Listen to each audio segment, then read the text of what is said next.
Hey there, I hope you're doing well. My name is Arya and today we're going to look at some more Reddit stories. If you enjoy Reddit stories, consider liking, subscribing, and maybe hitting that notification bell too. Let's get started with today's first story. Much love, everyone. Today's first story comes from daughter, cover my wife's cheating, I cut her off from my will. Jim Fox was a dedicated family man working hard to provide for his wife, Helen, and their daughter, Emily, in Pennsylvania. He had been steadily advancing at his company and their life seemed stable and mutually respectful, although their marriage had its challenges. Jim believed their bond was strong. However, Helen had grown restless, secretly longing for excitement over time.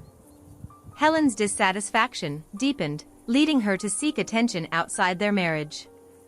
Jim focused on his career and daughter remained unaware of Helen's feelings, trusting their relationship completely. The eventual discovery of her betrayal was a crushing blow.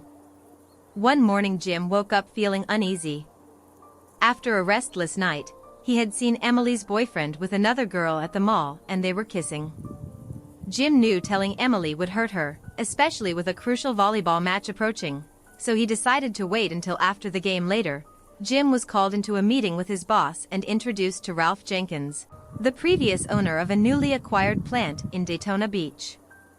Jim was offered a promotion to oversee the maintenance team there, along with the 25% pay raise and a rent-free apartment for a year. Without hesitation, Jim accepted, thinking his wife would welcome the move to warmer weather. After the meeting, Jim drove Ralph to the airport and began feeling optimistic. Emily could finish her last semester in Daytona and leave her boyfriend behind. But as Jim left the airport, he spotted a red Camry with a visible radiator parked at a nearby motel. It matched the description of Helen's car, which had recently been damaged. His heart raced as he parked nearby, suspecting the worst. Jim, in a company car Helen didn't recognize, decided to wait and see who was with her, realizing he needed more information. He cut the valve stem on her spare tire, knowing she would call him for help if she had a flat. Then he waited, tense and anxious to see what would happen next. Half an hour later, Jim heard a curse at his car window, which he lowered slightly. "Damn it. What do I do now?" Helen muttered. "No problem, ZXY, lady. After a meal like that, I'm happy to help," her companion replied as Jim's world crumbled. "I don't have a spare tire. My husband didn't put the wheel back in the car." After fixing it, Helen complained. "What an idiot," her lover chuckled. "I always make sure my wife's car is in top shape. I shouldn't have come with you today." "What now?" "Let's go back to our room while I call for help," Helen suggested, and they headed back to the motel. Jim waited for her call, planning how to respond, but his phone never rang. 20 minutes later, Jim's heart sank further as he saw Emily's Honda Civic pull into the parking lot. She walked to the motel, knocked on the door, and after a minute brought a tire from her trunk as Helen and her lover approached. "Frank, pay for this so Emily can play tonight. She needs to stay focused," Helen said. "Thanks, Mom. If you cared, you'd have dressed before I arrived. I need to get to school and prepare. Can you handle it from here?" Emily asked, clearly upset. "No problem, Frank replied. "I'll get dropped off at Home Depot and I'll be at your game tonight." "Thanks, Frank, just don't sit too close to Mom. Dad will be there and I don't want any drama." "Don't worry, I won't cause trouble."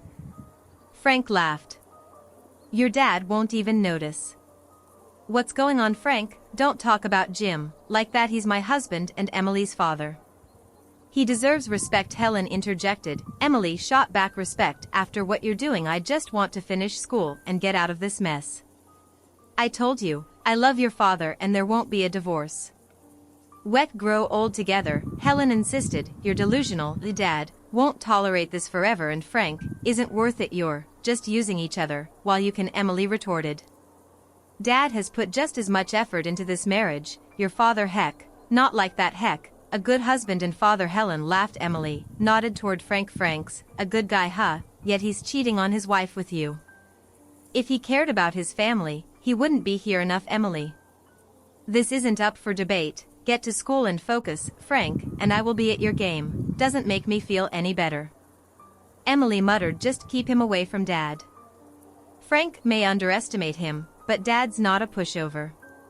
Emily drove off, leaving Helen and Frank alone as he tightened the tire. She's not too thrilled about us, is she? My daughter would react the same way. That's why I keep this hidden from her and my wife.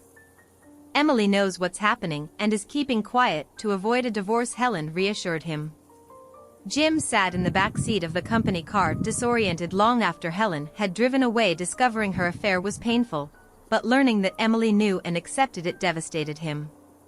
He remembered Emily's volleyball match was about to start, and for the first time in her high school career, he would miss it, feeling too upset to face his family. He returned home, had a few beers and contemplated his future. The realization that Helen might not want to move to Daytona because of her lover hit him hard. He reflected bitterly on how faithful he had been and how she had taken advantage of that trust. Jim realized Helen didn't know about the Florida relocation and would assume he was going to Michigan. He thought about moving to Florida alone, giving himself time to sort out his family issues. While she stayed in Pennsylvania with Frank, the idea appealed to him as a small act of revenge. With the weekend and upcoming week to plan, Jim decided to leave for Daytona after Thanksgiving. His wife and daughter would think he was headed to Michigan. Giving him space and a break from them after taking some Dramamine and another beer, Jim prepared to sleep in the guest room. He moved his clothes and toiletries, then locked the door and tried to sleep, though worry kept him awake for a while. Emily noticed her father's truck in the garage and wondered why he hadn't come to her game.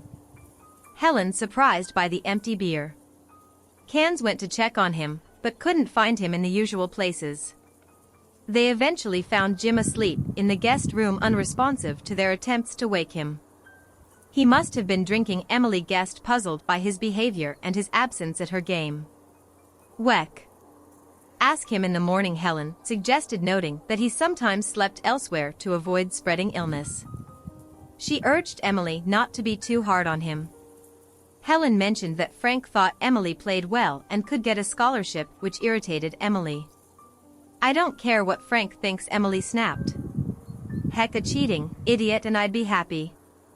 Tell us you're excited about this story. If you liked the video, press A. If not, press B. Your feedback motivates me to find more positive stories. Never to see him again. Why can't you be happy for me? Helen complained. Frank makes me feel young and attractive. I'm worried about Dad. If he finds out about Frank, it'll break his heart, Emily replied. That's why he can't find out, Helen said. I give your father all the love he needs. Frank just gives me something extra. Keep telling yourself that, Mom, Emily said, but if you keep this up, Dad will find out. Even if it's not from me, he won't suspect anything. If you don't tell him, Helen insisted, your father completely trusts me at 500. Jim woke up quietly, dressed and left the house after finishing breakfast at IHOP. His phone rang. Jim, are you okay? Helen asked, worried. You missed Emily's match last night, and this isn't like you. I just decided to be unpredictable, Jim replied before hanging up and turning off his phone. Jim spent the morning packing his tools and belongings into his truck, preparing for his move. As the day went on, he became more confident about his decision to start fresh in Florida. He knew he had to keep his plans secret until after Thanksgiving, so Helen and Emily would think he was heading to a colder location late in the afternoon. Jim returned home. Helen angrily confronted him for missing Emily's match and acting out of character 2 days ago. He might have felt guilty, but now her anger meant nothing to him. He simply nodded and left the house, heading to a sports pub for dinner. To his surprise, Jim found he could still enjoy himself after a few drinks and some sports talk with the other patrons. He returned home around 11 p.m. Helen and Emily were watching a movie. Helen sarcastically remarked on his absence and demanded an apology. Okay, Jim muttered, grabbing his clothes for the next day and moving to the guest room. As Jim left, Emily noticed, he doesn't seem to care that you're upset. It's like he enjoys sleeping in the guest room. You don't know your father, Helen grinned. He won't last 2 nights before coming back to my bed. Maybe, Emily replied skeptically, but I hope he doesn't find out about Frank. Stop mentioning his name. Helen insisted. I want to keep this a secret, Emily retorted, if Hyun's not ready for his wife. Maybe you should be the one to raise him. Helen was taken aback by her daughter's bluntness.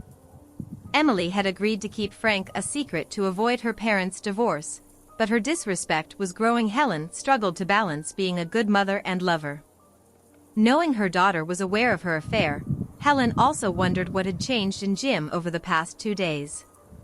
He was acting differently and she wasn't going to tolerate it, but she was confident he'd come around. The ZX they had was too good for him to stay away for long. Jim woke early again on Sunday, had breakfast at IHOP, and took a long walk in the park, enjoying the cool November morning. He appreciated the fresh air, knowing he wouldn't have to deal with the cold. Once he moved to Florida, he returned home before noon, with a six-pack, turned on the TV and settled in to watch the Eagles game. Helen ignored him for an hour before angrily leaving the house. Helen returned home around 6:30 and by 7:00. The second batch was finished when Jim noticed there was no dinner. He turned off the TV and left. He ended up at a local sports pub enjoying ribs and football. The Eagles had beaten the Giants and Jim was in a good mood.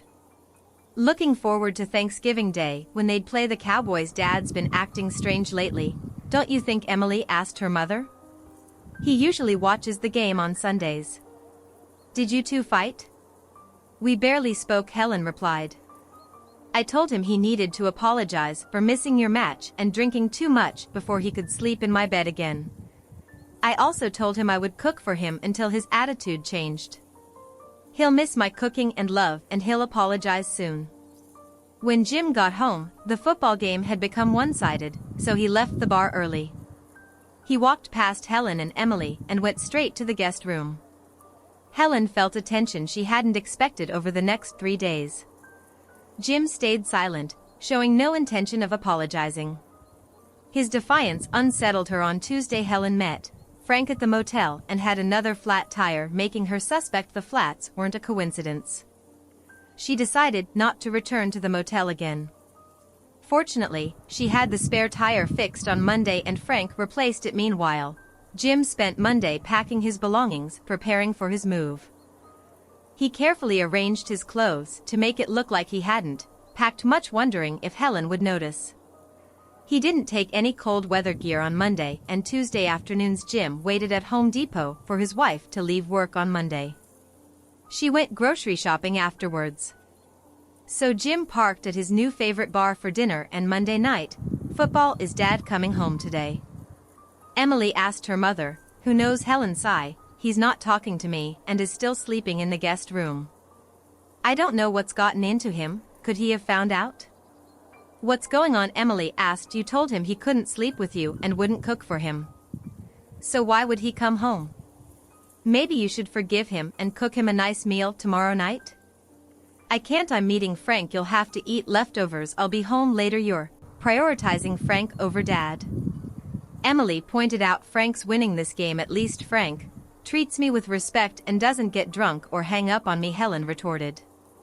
Does he take out the trash, mow the lawn, paint the house, or pay our bills?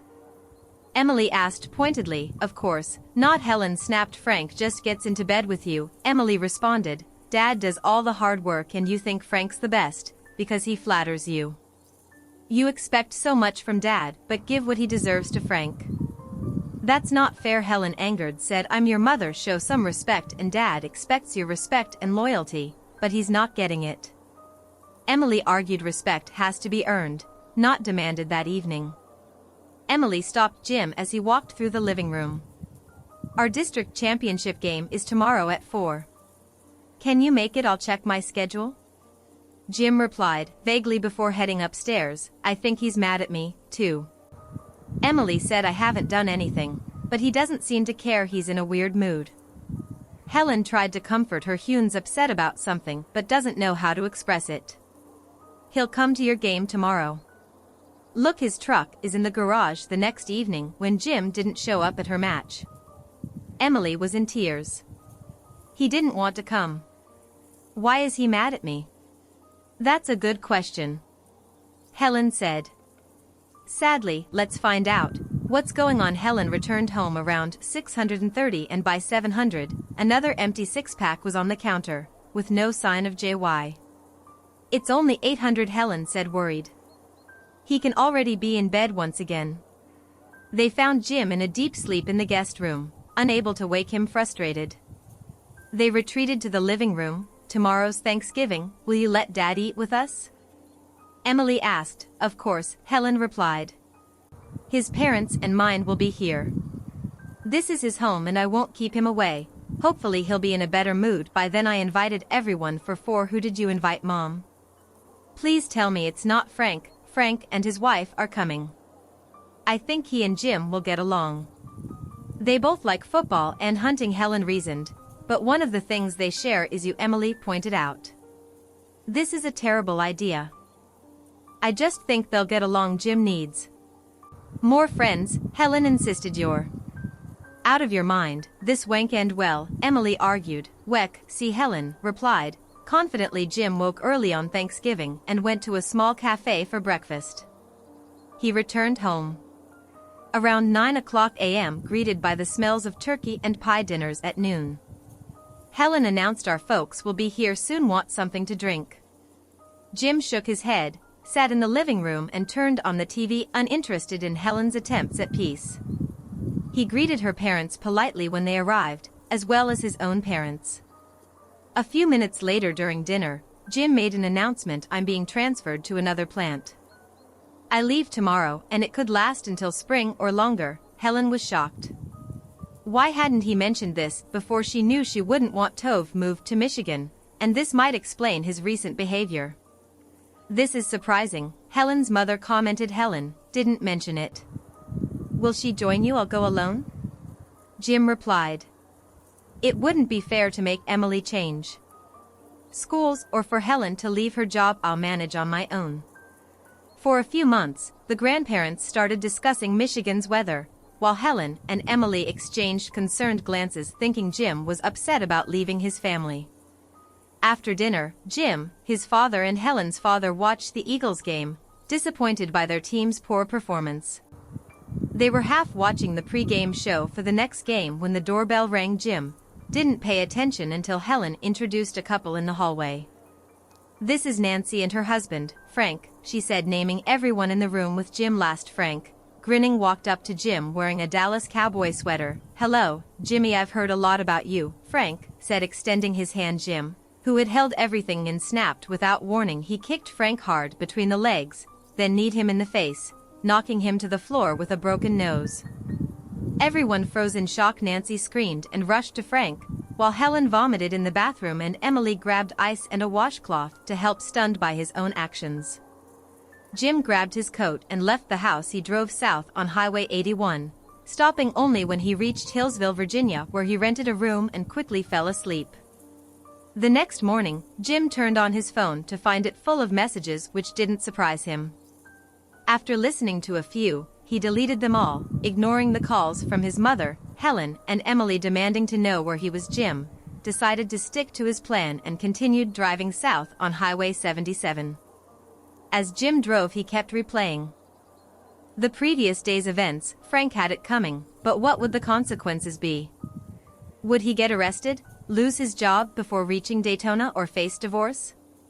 Realizing he needed to check his messages to understand the situation, he decided to leave his phone on, but not answer calls. Checking messages after the caller hung up. Helen called within 30 minutes. After waiting a bit, Jim read her text. Jim, call me. I know the transfer is shaking you, but you need to pull yourself together. Frank's nose needs surgery, but he won't press charges. Please call me. Jim drove all day and arrived at his new apartment. At 5:00 p.m., he retrieved the key from a safe outside, unpacked, parked the truck in the garage, and went to bed by 7:00, with 2 days off before starting his new job. Jim noticed some issues with the apartment and planned to fix them on Saturday. Concerned Helen might find out about the Daytona plant and try to join him, he decided to call her on Saturday morning. Hello, hi, Helen, it's Jim. Where the hell are you? We called all night, but your phone was off. What's wrong with you? Frank, ended up with a broken nose and a concussion just for rooting for a different football team. Are you crazy? Jim ended the call, turned off his phone, and made a list of items to buy. An hour later, he returned with a new door, lock, air filter, cleaning supplies, and a 30-pack of beer at noon. He called Emily. "Hi Dad, glad you called after your fight with Frank." An ambulance took him to the hospital, and everyone was worried. "You were losing it." Mom was scared, they'd sue us. "I had to clean up the blood while Mom took Nancy to the hospital." "Anything else happened?" "No, pretty quiet," Jim replied. "Just one more thing, Mom's upset." "You hung up on her again?" "Yeah, I could tell," Jim admitted. "I called to let you know. I got a new job and start Monday in case the police ask where I am." "Don't worry," Emily reassured him. "Frank didn't press charges, though I think his wife wanted him to. The cops won't come looking for you. But why the secrecy about your transfer? Is that why you've been acting weird?" "The transfer made me rethink my life. I realized I need to respect myself to be respected. I've lost my way over the years, but I'm getting back on track." "Are you okay, Dad? Any health issues?" Emily asked, concerned. "Not exactly. You and your mom know what's going on," Jim said, sadly. "Just tell her I'm fine and not to worry." "Okay, Dad, I'll call you sometimes. Will you answer?" Jim struggled with his anger toward his daughter. He loved her, but her disregard hurt. He didn't want her out of his life, even though he was still upset about the betrayal. "If you don't call while I'm working, I'll answer," he replied after a pause. "What about Mom? Can she call?" Emily insisted. "Will you answer if she wants to call just to tell me off?" "She shouldn't bother," Jim responded quickly. "But if there's an issue with the house or family, she should call. That's fair, right?" "I'll tell her good luck with your new job and stay warm." "Is it cold there?" "Now it's better than I expected. Don't worry about the weather. I'll be fine. Goodbye." As soon as Emily put down the phone, Helen started asking questions. "What did he say? Did he apologize? Is he afraid to come home? What did he say about me? He doesn't seem scared at all." Emily replied, "He said no one would respect him unless he respected himself. That's why he cut Frank off and keeps hanging up on you. If you want to talk to him, you'll need to show more respect. He's the one who attacked a guest in our home over a t-shirt and keeps hanging up. Next time we talk, I'm telling him exactly what I think." Helen vowed. "That's exactly why he's hanging up. He won't listen to you if you're disrespectful. Frank is the only one benefiting from this." "Unless you find more boyfriends," Emily retorted. "Why do you keep making these rude comments?" Helen asked. "Because you've been rude and disrespectful." Frank laughed at Dad. "Not just because the Cowboys beat the Eagles, but because he slept with Dad's wife. That's enough to drive anyone crazy." "But Dad doesn't know Frank was hinting." Helen disagreed. "He knew Frank was being an idiot, so he put him in his place. You don't disrespect someone in their own home.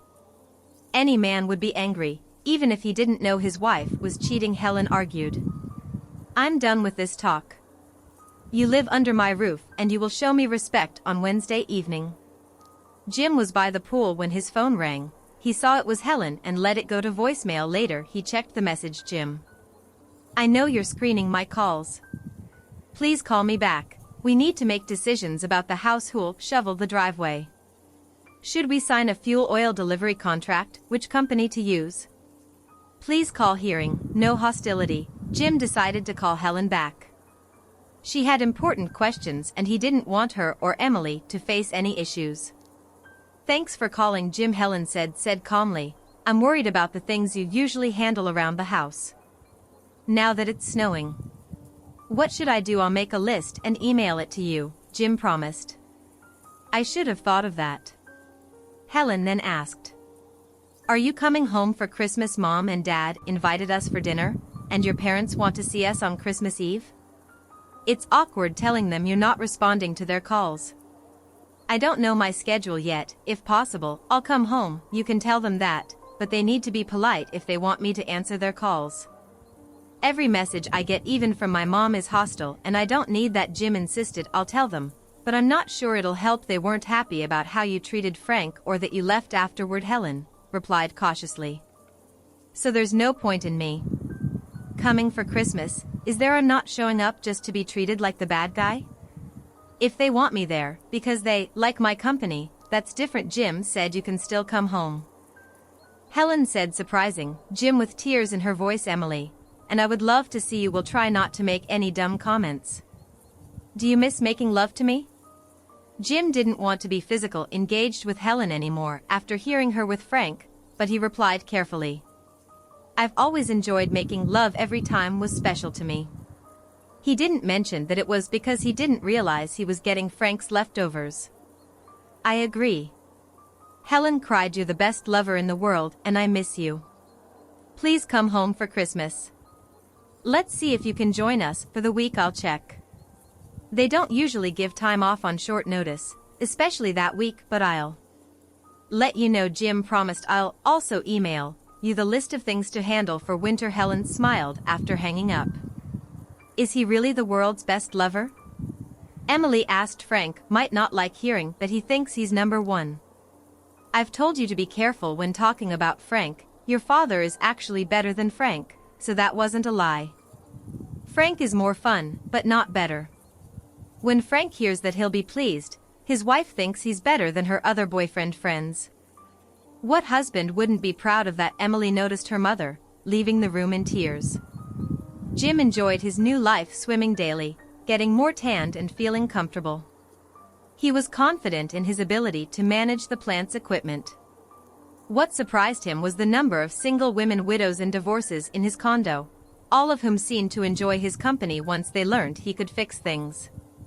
He was constantly in demand. This didn't bother him, as the women often thanked him with baked goods, meals, or leaving wine or beer at his door. A few days before Christmas, Helen urged Jim to come home for the holidays. After fixing a closet door for Mrs. Struthers, he turned around to find her unclothed. Jim, I don't have much money, but I have needs.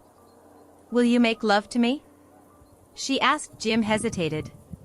He had never cheated on his wife and had only ever been with her. Susan was attractive, but he needed to figure out his marriage first.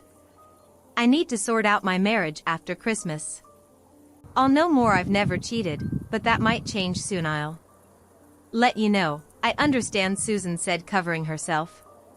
If you end things with your wife, you'll have plenty of women here, ready to console you. Jim called Helen to say he'd tried to be home for Christmas Eve. He was surprised by how happy she sounded, knowing he missed both Helen and Emily. He decided to head north.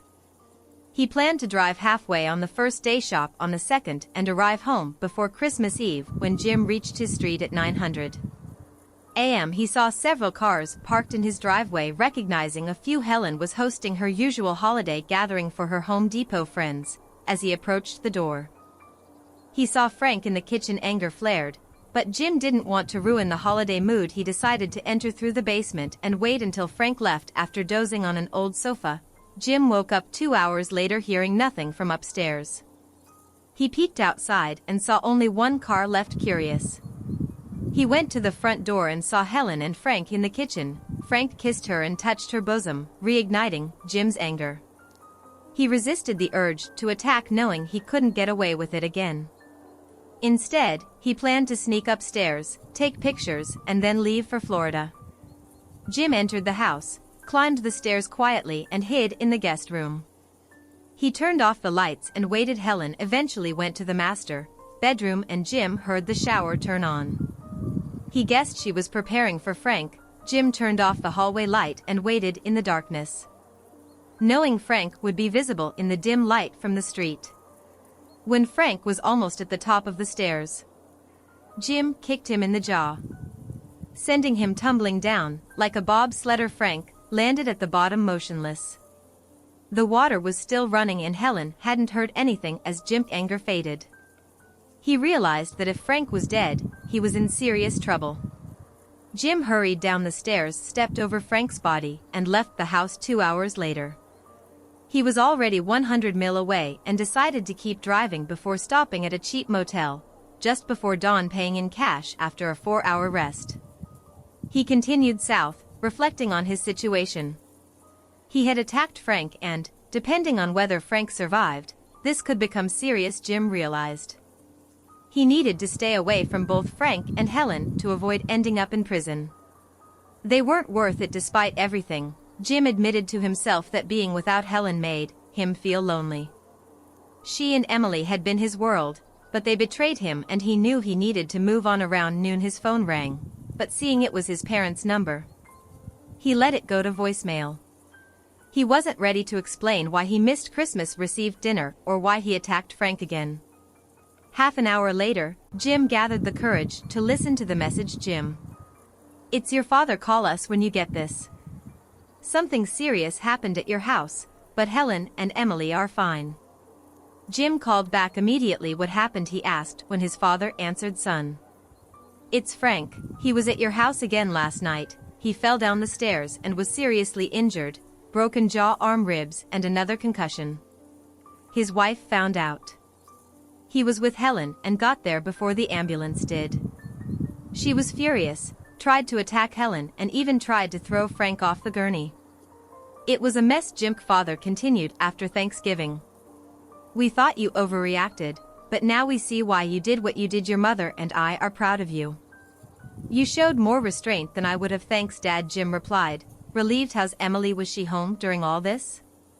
That's another issue. His father said Emily had a serious talk with us this morning.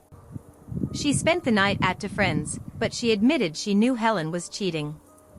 She wanted to keep the family together until she finished school, then planned to tell you. We're disappointed, but we all hugged it out. Thanks for helping Emily through this. Jim sighed on. Where are you really? I know you said you were transferred, but it seems drastic to move to Michigan. In December the company transferred me to Daytona Beach. I got a promotion, a big raise and a small apartment. I'm the maintenance supervisor now, Jim explained. That's great. Would you mind if your mom and I visit in February? We'll be sick of winter by then. Anytime. Dad, just don't tell Helen where I am.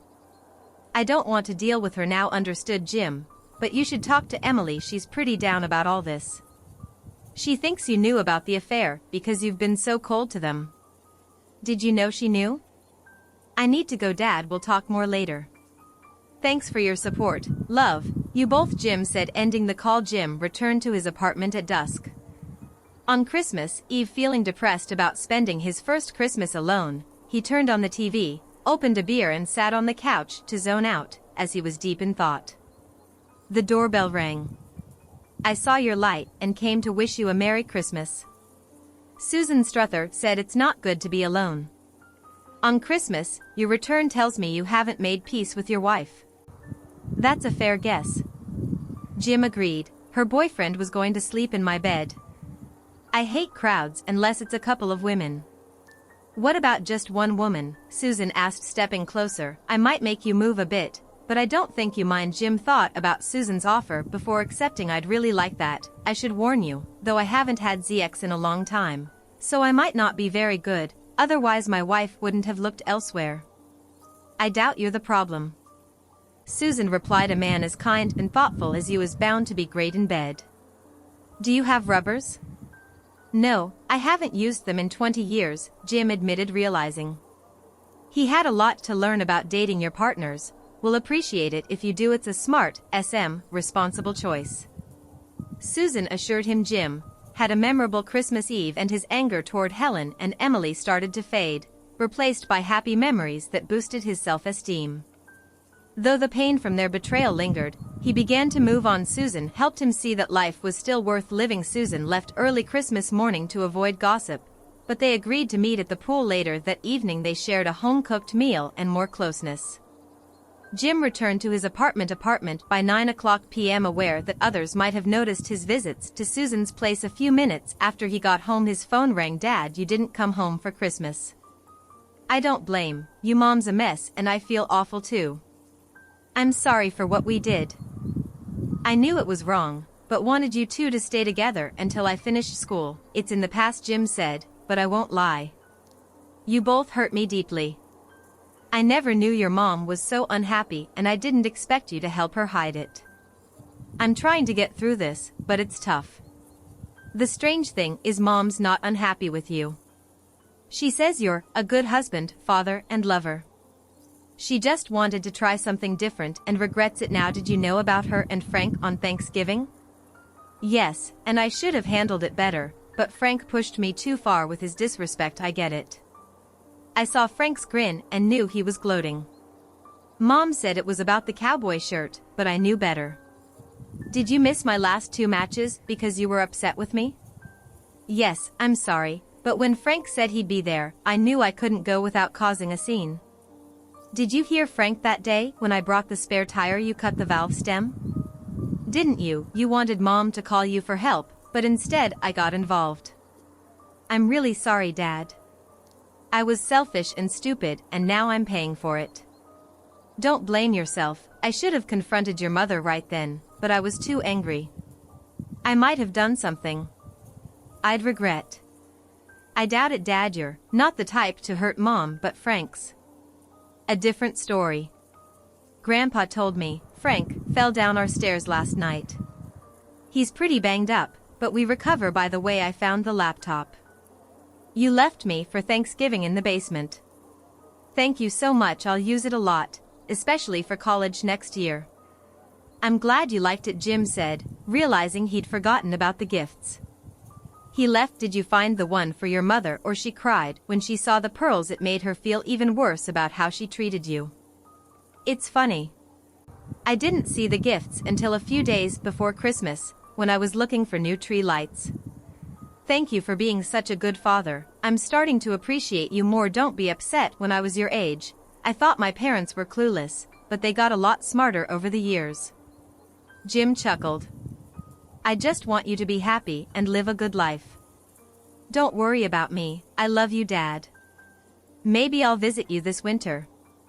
I didn't tell the whole truth about my transfer. The company moved me to Daytona Beach. I've got a small place here and you're welcome to visit anytime. There's a pool outside and the ocean's just a couple of blocks away. Are you kidding? If Mom and I knew that, we would have gone with you, but I get it. We didn't deserve to be with you. After all, we did. I don't blame you for not telling us. We lied to you, so you had the right to keep something from us. This will really hit Mom hard.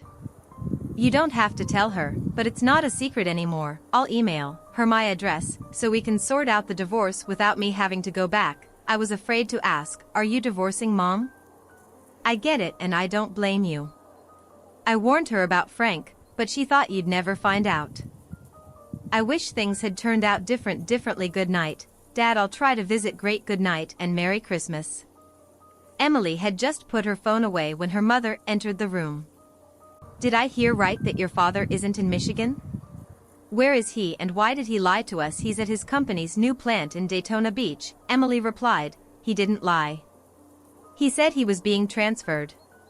We just assumed it was Michigan. He didn't tell us, because he was there when you called me to bring the spare tire to the motel. He heard everything and knew who you were with. He didn't feel obligated to consider us. Why didn't he say anything then? Was he afraid of Frank? Helen asked. Afraid of Frank? Are you serious? Emily shot back. Dad wiped the floor with Frank. Frank's no match for him in a fight. We're in raising a family. You always try to find faults in Dad to justify your actions. You'd better not treat your next husband the way you treated Dad's next husband. What did your father tell you? Helen asked, alarmed. Heck, done with your lies and deception. He's considering divorce. Just like I warned you he would. I don't want a divorce. I don't even like Frank. None of this would have happened if he hadn't fallen down the stairs. Helen whined. Didn't you listen? You were doomed the day I brought you the spare tire at the motel. Dad was there, saw everything, and knew how much we disrespected him.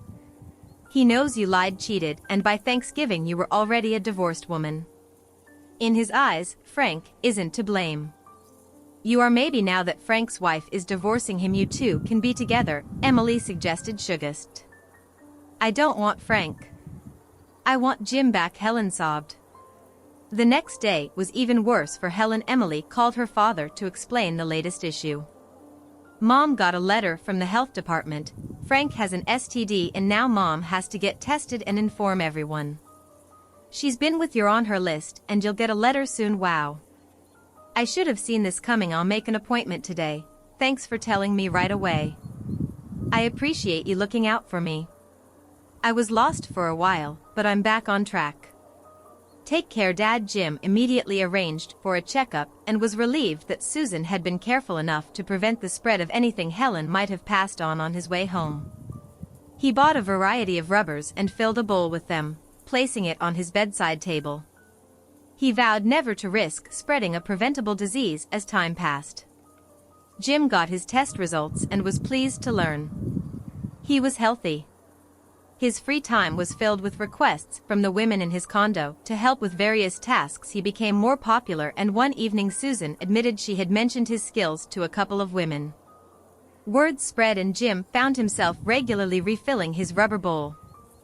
The women who visited appreciated his concern for their health, which only enhanced his reputation. One afternoon before Easter, Jim was surprised when Emily showed up with a small suitcase before he could speak. She hugged him tightly. I'm so sorry, Dad. Please forgive me and let me stay for a few days. I'll leave if you want. Jim surprised, but happy to see her. Sadhu, always welcome here. Come on, I'll show you the room. You look all grown up. I told you I finally filled out in all the right places. Emily laughed, turning so he could see I'm the same bra size as Mom. Now, though, it probably fits me better. Mom's getting pretty thin. I hitched a ride with the Shears. They're headed to Orlando and dropped me off. I knew you'd let me stay at spring break, and I'll only be here for 4 days before heading back to the cold. This place is great. I guess you like living here. It's smaller than our house, but it has everything I need, including a heated pool right outside, Jim said.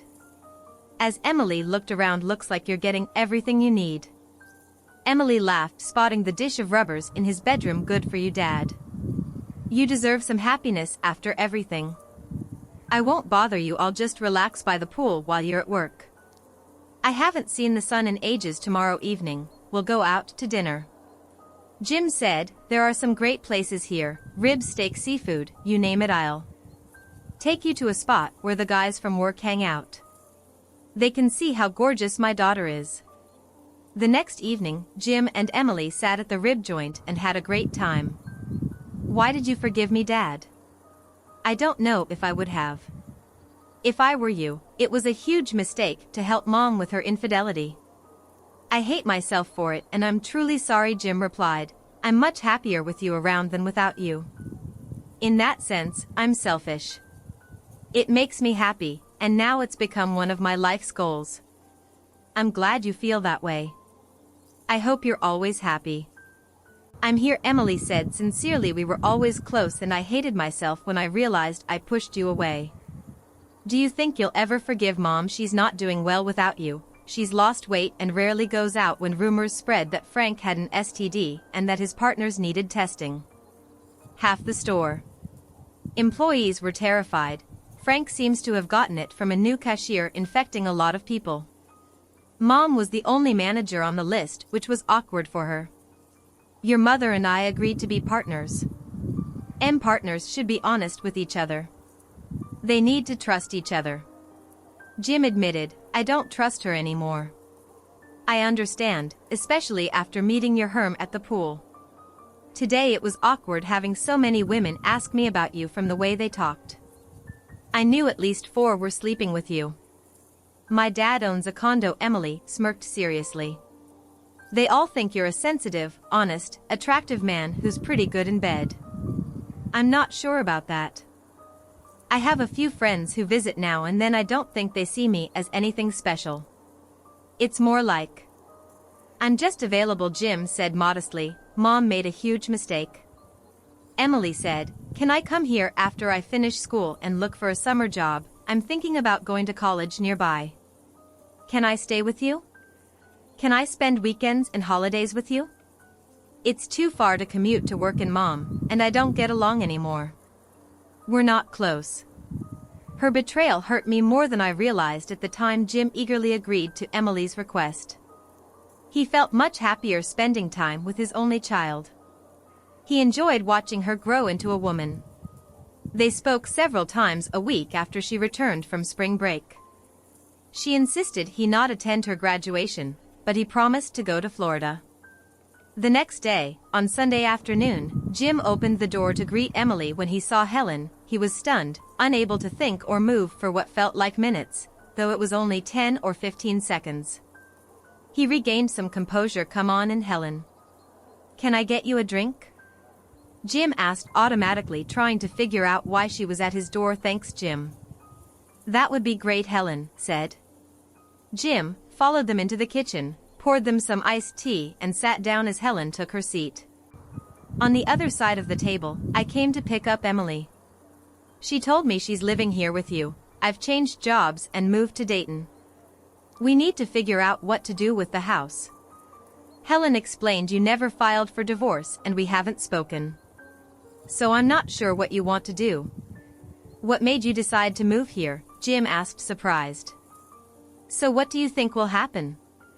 Helen joked, "I think I'll stop freezing every winter with Emily in college in Florida.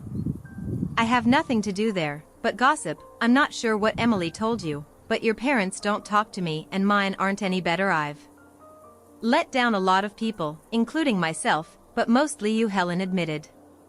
"I can't ask for forgiveness because my actions were unforgivable. I'm looking for a fresh start where people won't mock me for having a pop. By the way, I'm glad I didn't pass it on to you. I think you'd stopped having Zach with me by the time Frank gave me that gift. I'm responsible for what happened to us. I tried to blame you. Then there was Frank, the girl who infected him. Even the man who wrote the letter Frank went down. I realized it was all on me. I ruined my life and tried to ruin yours. If you hadn't found out, you would have appreciated Frank's little gift. For me, I've come to regret what I did. I'm not sure how. I thought it was normal at the time, like I was entitled to a fling. I even dragged Emily into this and I'll never forgive myself for that. I nearly destroyed her relationship with her father because I was a selfish brat. I kept telling myself Frank was an idiot and this would end badly," Helen admitted, "but I didn't listen." "I'm so glad you welcomed her back into your life. Your love and approval mean the world to her. It meant a lot to me before I lost my way. Now that I don't have it, I'd do anything to get it back. I think we should make a list of things to sell and split the money." "I assumed you had already filed for divorce." "Isn't Frank single now?" Jim asked pointedly. "That's what I've heard, but if you mean do I care about that idiot, then no, I don't. I'm a fool, but not so much that I'd get Frank to divorce me," Helen replied. "I thought you had already divorced me. I've given you plenty of reasons." Jim said, "I'm pretty content with what I'm doing here. You know how much I hate change, and divorce can be pretty disruptive. We should discuss this now, shouldn't we?" "I guess so. If it's up to me, I'd like to stay married, but my past actions don't really support that." "Do they?" "I know you're too good a man to stay with a lying, cheating wife. I knew it all along, but I kept telling myself he'll never know." "Where are you staying tonight?" Helen asked. "We've got time. We can talk about selling the house and everything else in the next week or two. I'm going to find a motel when I leave here. I noticed one near Highway 95. It's pretty close to Home Depot," Helen said, mentioning that she would start working there in a week. "Emily went grocery shopping to give us some time to talk, but she'll be back soon and I need to go." "Emily's room has 2 single beds," Jim suggested. "You could stay there if she doesn't mind." "Won't that make you uncomfortable?" "I know I'm not her favorite person right now, and I deserve that. I'll be fine. If Emily doesn't mind, we'll ask her when she gets back," Jim replied. Emily didn't mind sharing a room with her mother for a while. Over the next few days, the 3 of them started falling back into the routines they had shared for years. Jim stayed away from the pool and the other women while Helen was living with him. He didn't want to hurt her. A few women came to the pool and asked, "When are you leaving?" Helen began one evening after Emily had gone to a concert. "They always talk about your big bowl of rubbers and which ones they like best. It's actually pretty funny when you think about it. They stopped just short of telling me I ruined their Zay's lives.